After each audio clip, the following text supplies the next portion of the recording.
Chapter 13. Pat Jones and the Bully.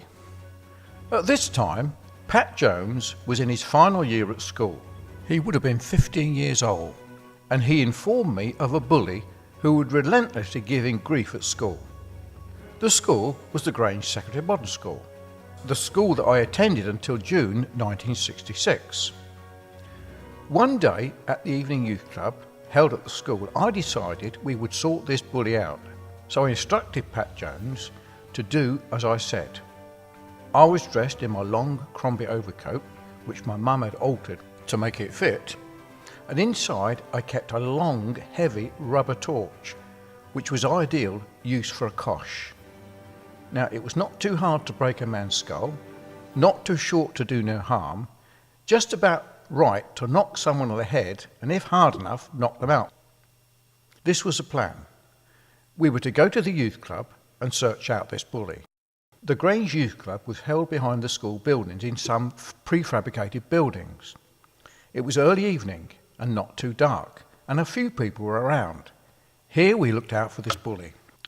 I gave Pat Jones the large rubber torch and said to him, "When you see this bully, he must call out to him, 'Oi, come here,' and walk towards him. When he came right up close, he was to shout at him in words, 'I've had enough of your nonsense, and if you don't watch out, I'm going to set Dave Clarke onto you.'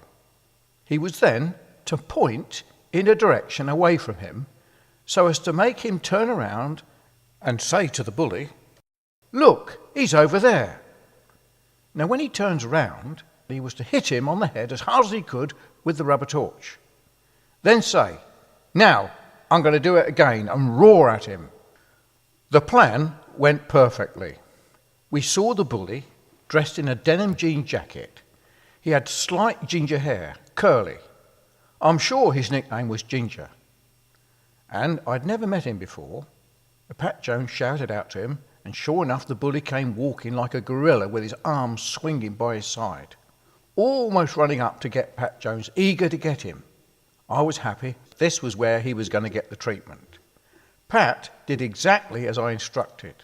He said, 'Look over there,' and he turned round. Pat walloped this bully hard on the head.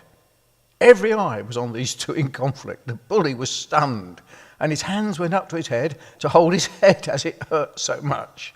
Then Pat shouted at him, saying he was going to give it to him again and again, and sure enough the bully ran away, as predicted. I encouraged Pat to chase after him, to make sure he knew his place. Everyone looked on in amazement. From that day forward, Pat Jones had no more trouble from that bully. I felt quite satisfied in dealing this way with the bully. Now, how would Jesus have dealt with this bully today? This is a real problem to parents in this world of violence like we have today. I was not a Christian then, but this remedy actually worked in Pat Jones's case. What do you think?